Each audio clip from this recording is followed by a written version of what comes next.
A igreja em missão. Primeira coisa que eu gostaria de destacar para vocês é a ideia de missão. O que é missão? Qual é a missão da igreja? A missão da igreja é evangelização. Mas o que é evangelização? É tornar o evangelho presente.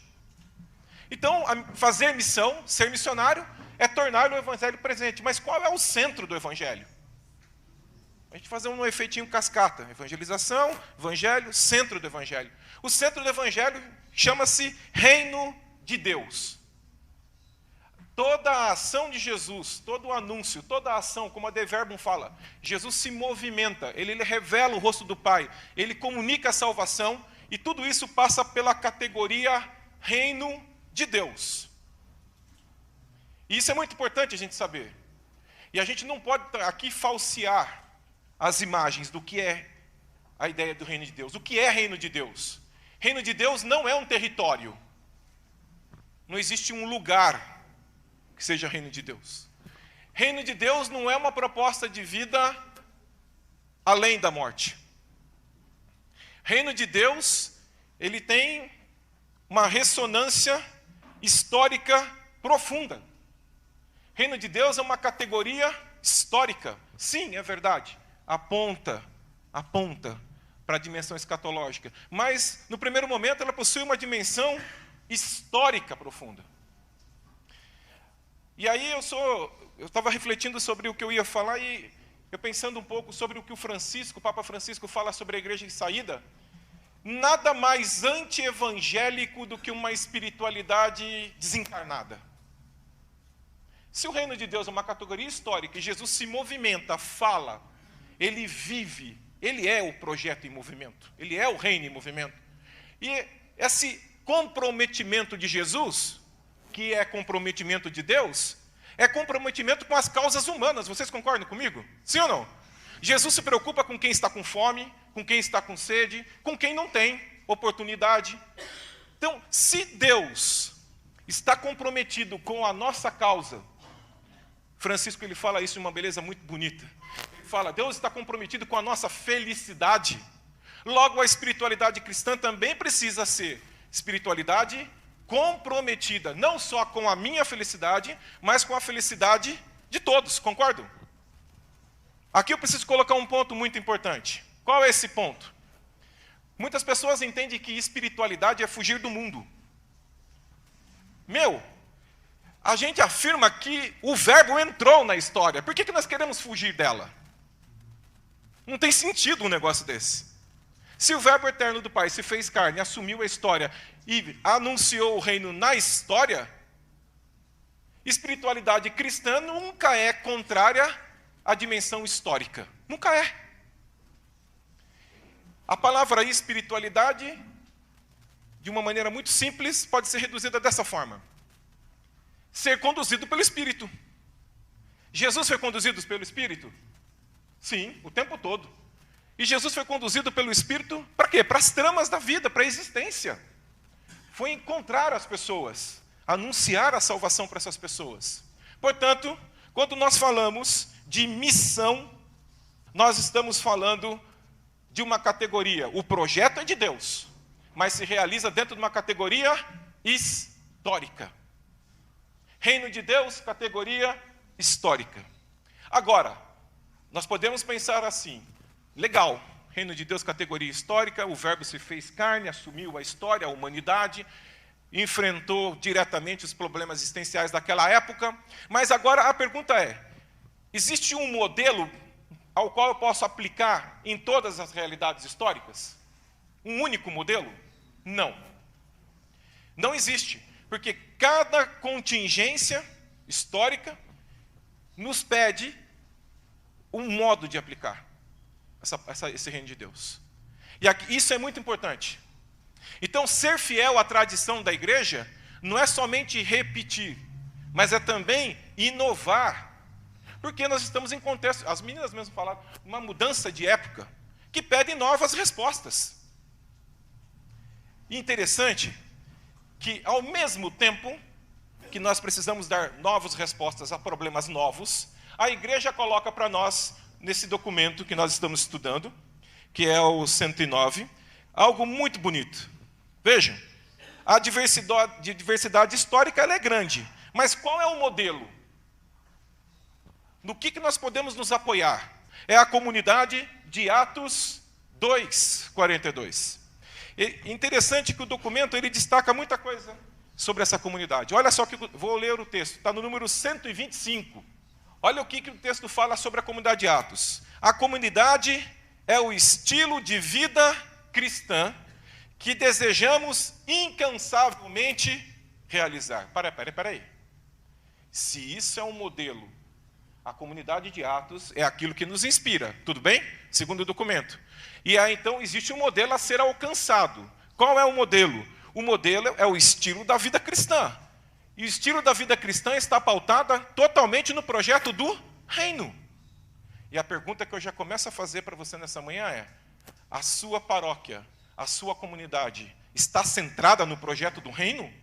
Porque se não estiver centrada no projeto do reino, essa tarefa vai ser difícil de ser alcançada. Continua aqui o texto.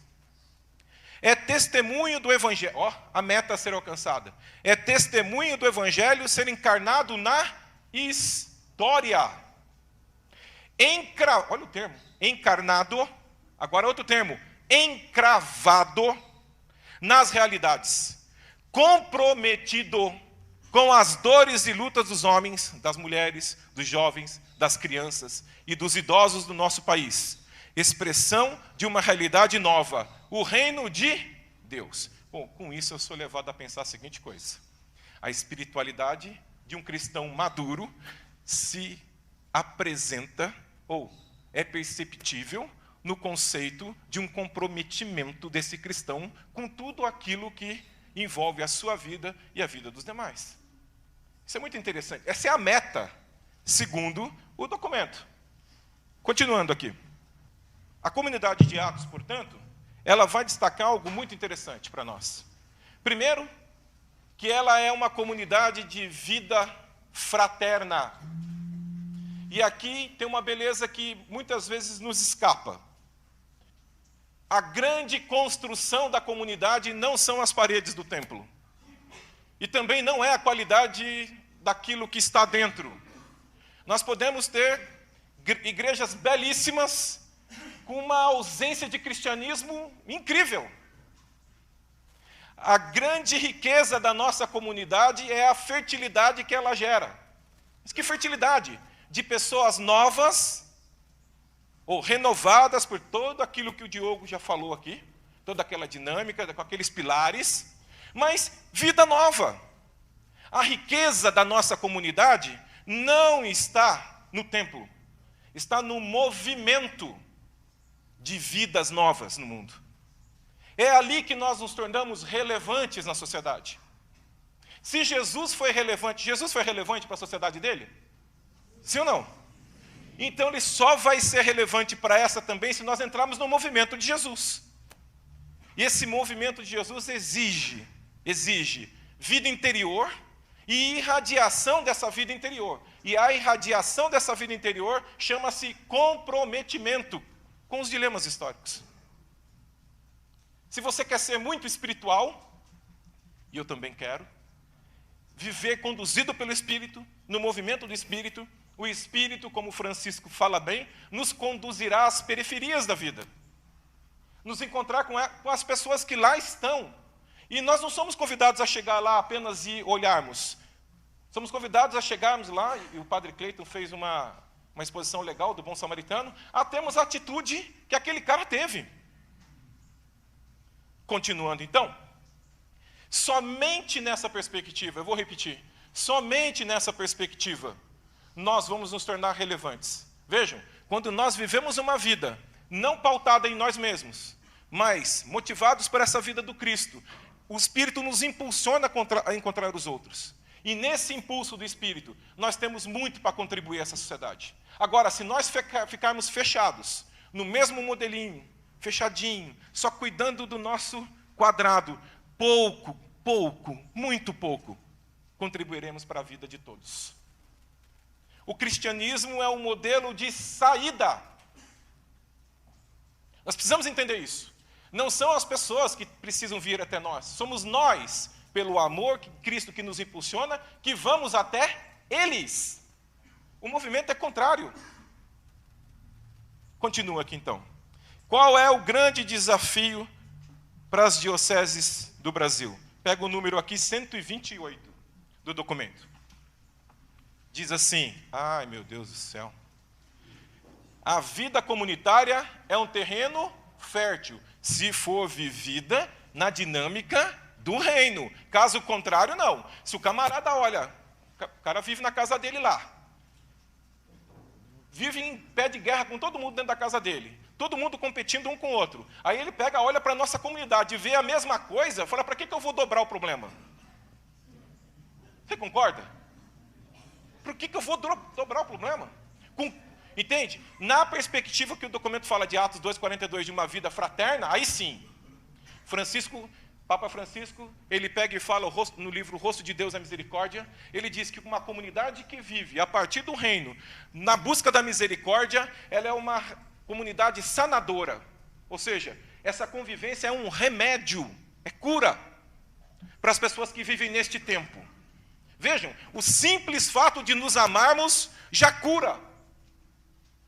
Eu não estou falando de impor as mãos, não estou falando de nada, estou falando simples fatos de vivermos o projeto do reino de Deus, já transmite uma luz que não é nossa, que não é minha e não é sua. Continua o texto aqui. A vida comunitária é terreno fértil para o anúncio e o encontro com Jesus. Ela interpela o individualismo reinante, o subjetivismo que potencializa o eu como parâmetro da verdade, o egoísmo que gera e se alimenta da cultura de morte. Peraí. Olha aqui, ó. Presta atenção, velho. Olha só o que o texto diz. O empenho por constituir comunidades maduras na fé deve ser a meta das dioceses, das paróquias, das SEBs, comunidades novas, movimentos, associações, serviços e família. Deixa eu falar uma coisa para você. É importante fazer tudo que nós fazemos para manter a estrutura. Eu não estou negando isso. Tudo bem? Todo mundo me entende? Agora, o grande empenho é formar uma comunidade que viva sobre o influxo do Espírito. É o maior desafio que nós temos, viver em uma comunidade madura na fé. E qual é a expressão de alguém maduro na fé? A expressão de alguém maduro na fé é alguém que sabe acolher o outro do jeito que ele é, que sabe compreender as fraquezas do outro, que faz aquilo que Jesus fez. Quando não existe vinho, oferece-se um vinho novo. Vinho, relacionamentos novos. Entendem? Tratar das coisas de Deus é tratar das coisas humanas de maneira nova. De que maneira nova? A partir de Jesus. Eu me lembro de São Bento. Perguntaram um dia, eu não sei como é que a história aconteceu, mas o final da história era essa. E aí, como é que nós fazemos para seguir a regra do Bento? Um monge perguntou para o outro. Bom, trate tudo como um vaso sagrado do altar. Se tudo for tratado como vaso sagrado do altar, tudo estará para a glória de Deus. Pô, que bonito. Não é verdade? Que bonito. Então nós precisamos ser cristãos maduros na fé. E deixou outra pergunta, já que todo mundo está deixando, posso deixar, né? A tua comunidade, ela te infantiliza na fé? Ou te faz alguém maduro na fé?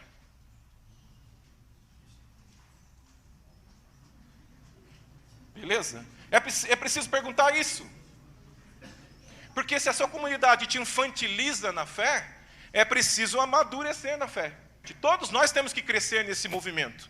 Mas será que a gente está tendo consciência desse movimento? É preciso ter consciência desse movimento. Então, essa é a meta. Comunidades cristãs maduras na fé. Alguém que é maduro na fé, vai amadurecendo nos relacionamentos. Concordam? Sim ou não? Então, a nossa comunidade deve ser um show de perdão. Nossa comunidade deve ser um show de reconciliação. Entendem isso? A nossa comunidade deve ser um show de misericórdia. A gente devia brigar. Eu quero ser mais misericordioso que você hoje. Eu quero perdoar mais. Entendem? Nós deveríamos assumir esse modelo de vida de Jesus. Continua aqui então. Bom, eu estou olhando até um povo fazendo uma cara esquisita. Eu acho que é fome. Mas vamos lá. Continuando aqui então. O documento também fala da metáfora da casa. Eu acho muito interessante isso. Bom, minha visão sobre o documento. Nenhuma novidade. Total atualidade. Então, serve. É para isso que ele foi escrito. Eu acho muito feliz o que os bispos disseram. Vejam, a nossa comunidade deve ser uma casa. Bom, tem gente que não se sente bem voltando para casa. Não é dessa casa que eu vou falar. Eu vou falar de casa como lugar. Eu me lembrei do Cleiton, né? Às vezes a casa é tão ruim que o celular é melhor, né? É verdade. Mas não é dessa casa que eu vou falar, não. A casa é um lugar de ternura, de solidariedade. A casa é um lugar onde eu me sinto protegido. Onde eu tenho segurança, onde eu posso compartilhar os meus medos tranquilo. Eu não preciso ficar fingindo. É muito estranho um cristão que precisa ficar fingindo dentro da comunidade, porque vai ser mal visto pela comunidade. Nossa, ele é um pecador. E quem não é? Portas abertas, é outra categoria da casa. Uma portas abertas tem dois lados, né? O primeiro lado das portas abertas é um lugar de acolhimento. O segundo lugar é o lugar de saída. Vamos falar primeiro do acolhimento. E nós católicos, como é que nós estamos no acolhimento? Como é que nós estamos no acolhimento? Vejam, eu não estou falando de acolhimento de falar olá, seja bem-vindo. Eu estou falando de compartilhar a vida. Compartilhar a vida. Eu não sei quem falou, acho que foi o Cleiton que falou, ou as meninas, acho que foram as meninas que falaram, eu não me lembro agora. Que nós não podemos ser números, não é verdade? Mas muitas vezes na nossa paróquia, nós comemos do corpo e sangue do Senhor e somos invisíveis. Esse tipo de comunidade precisa amadurecer. Entende? Diante do olhar de Jesus, as pessoas não passavam, sabe, desapercebidas. Aliás, retoma a parábola do samaritano. Jesus, ele tem um problema com dois que são indiferentes ali com a questão. E Jesus se identifica, ou o samaritano se identifica com Jesus porque ele tem um olhar atento. Como podemos, então, falar que somos comunidade madura se nós temos esse probleminha? Isso daqui é para todos nós. Precisamos crescer, amadurecer. E o documento fala, essa é a nossa meta. Nós não chegamos lá ainda mesmo, é de fato. Mas precisamos buscar isso. Número 131 do documento. Se você quiser acompanhar, eu não estou utilizando a folhinha, porque a folhinha foi uma página só que eu escrevi. Então, número 131 do documento. Olha só que bonito. Ah, Jesus. Segura aí. A comunidade não é estrutura. Nós vamos formar uma comunidade e aqui tudo aqui para Deus é lindo. O sino, tal. Não sei o que, tal. Bom, tudo isso é importante. Mas isso não é o primordial. A comunidade não é estrutura. Investir em estrutura é a parte mais fácil, irmão. Investir em estrutura é a parte mais fácil. A gente dá um jeito, corre daqui, não é isso. Os padres sabem aqui, não é? Se aperta daqui, se aperta de lá, a comunidade corre daqui, corre, todo mundo corre junto e a gente faz. A gente faz. Fazemos ou não fazemos? Fazemos. Agora, a estrutura que o documento indica para nós são relacionamentos novos. Isso é difícil. Isso demanda trabalho. Então, entende? Então, a comunidade, pelo estilo de vida da comunidade, gente, o estilo de vida da comunidade vai inspirando a todo o povo de Deus a viver essa categoria dos relacionamentos novos. É por testemunho que nós fazemos. É por testemunho. Nós não somos tão originais assim. Nós imitamos em muitas coisas. É por testemunho. Uma comunidade que vive vida nova e espera pessoas a viver um estilo de vida. Então, a comunidade não é estrutura. Ela é rica pelos relacionamentos. O sucesso dessa faculdade de teologia, na qual eu estou hoje, não é o prédio novo. Que tipo de pessoas e que tipo de relações surgem dali? Esse é o sucesso.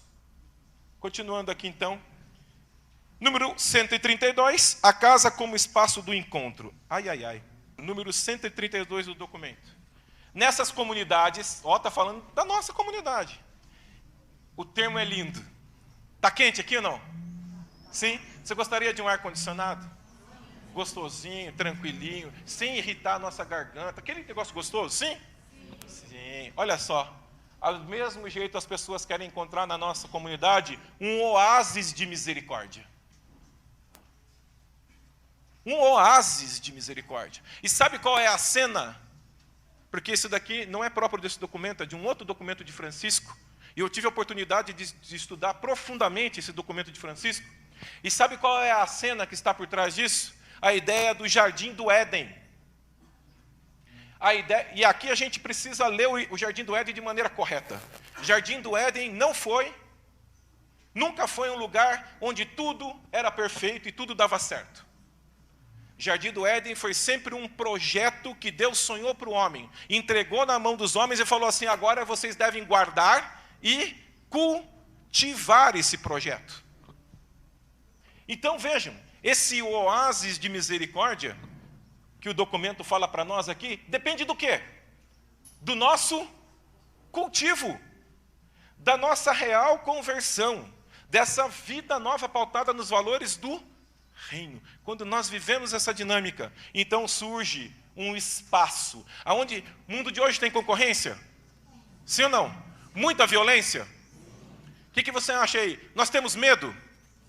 Sim, lógico que temos medo. Imagina, entraram na minha casa, roubaram tudo no final do ano passado, beleza? E a primeira coisa que eu fiz foi colocar muros, grades altíssimas com aquele negócio de serpentina, beleza? Mas a paranoia foi tanta que eu falei, vou comprar uma porta blindada. Fui comprar, minha Regina pegou e falou assim: para que você está ficando doido.